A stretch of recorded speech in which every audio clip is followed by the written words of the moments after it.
गरीब साध साध सब नेक हैं, आप अपनी ठोरे। जो सतलोक ले जाएंगे वो साधु कोई और।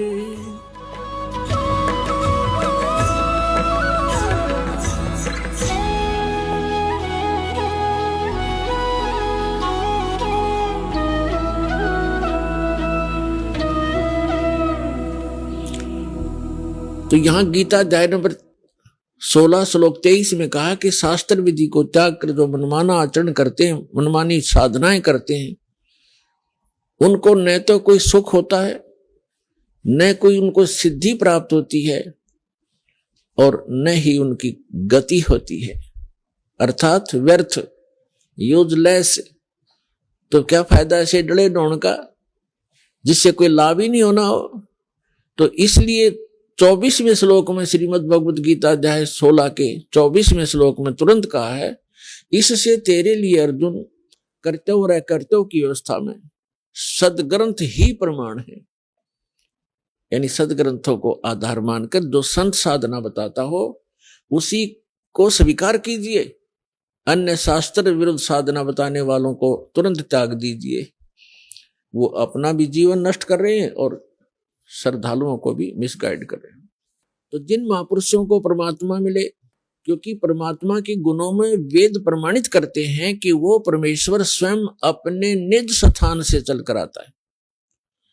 परमात्मा परमेश्वर ऊपर के लोक में रहता है, सत्यलोक में, और वहां से चलकर आते हैं सशरीर, यहां अन्य रूप धारण कर लेते हैं और अच्छी आत्माओं को मिलते हैं जो दृढ़ भक्त होते हैं, उनको उपदेश देते हैं, यथार्थ ज्ञान समझाते हैं और फिर अपने से परिचित कराते हैं। सतलोक अपने निज स्थान ले जाकर उनको वापस छोड़ते हैं।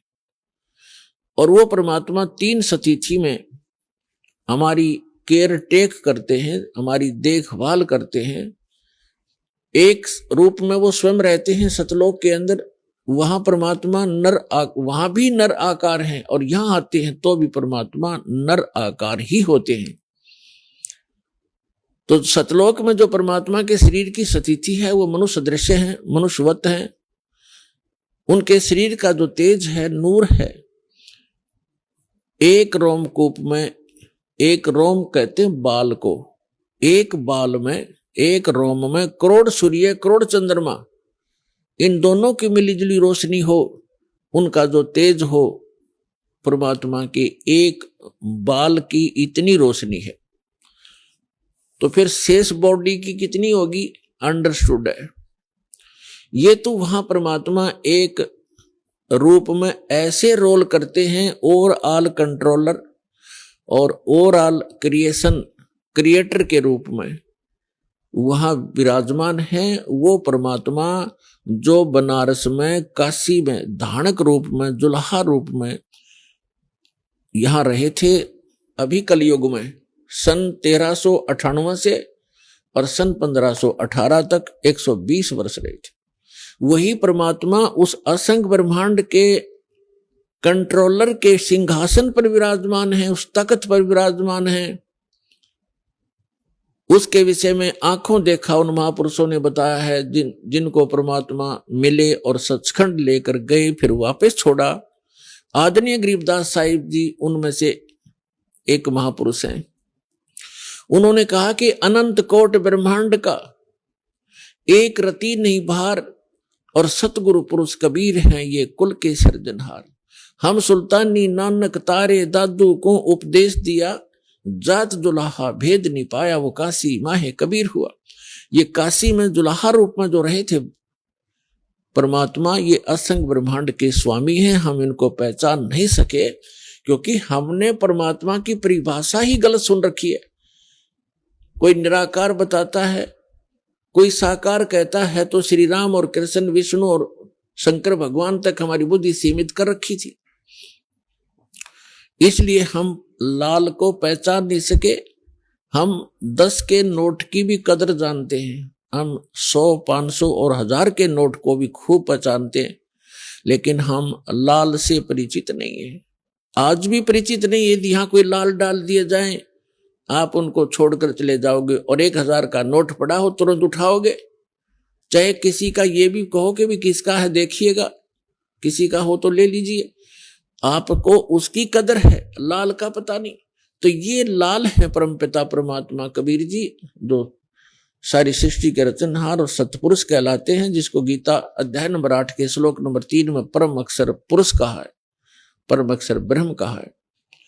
और ये अन्य जितने भी देव हैं, कोई 1000 का नोट है, कोई 500 का, कोई 10 और 20 और 50 100 का, तो इनको तो आप अच्छी तरह ग्रहण कर लेते हो।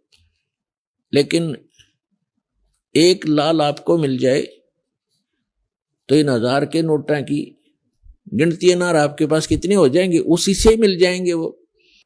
तो इस प्रकार परमात्मा कबीर जी वो लाल हैं जिनको हम पहचान नहीं सके, क्योंकि वो हमारे व्यवहार में नहीं थे।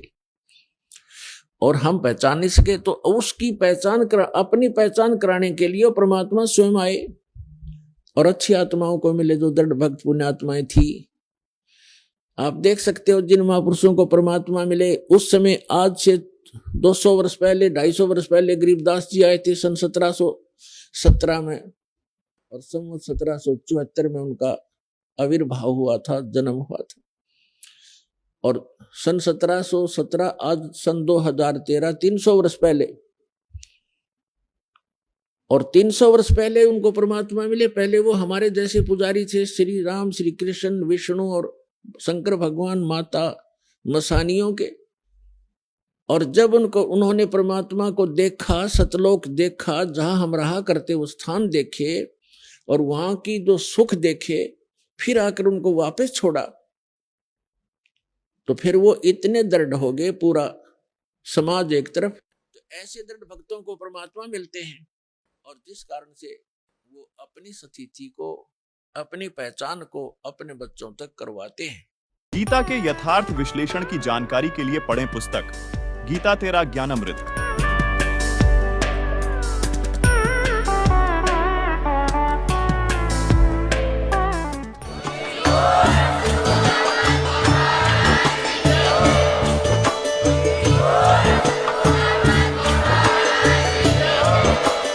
आप सुन रहे थे जगत गुरु तत्वदर्शी संत रामपाल जी महाराज जी के मंगल प्रवचन। अधिक जानकारी के लिए विजिट कीजिए हमारी वेबसाइट www.jagatgururampalji.org। संत रामपाल जी महाराज जी के शुभ आशीर्वाद से पूरे विश्व भर में 500 से भी ज्यादा नाम दीक्षा केंद्र हैं, जिन पर संत रामपाल जी महाराज जी द्वारा ऑनलाइन निशुल्क नाम दीक्षा दी जा रही है। अपने नजदीकी नाम दीक्षा केंद्र का पता करने के लिए संपर्क करें 8222880541।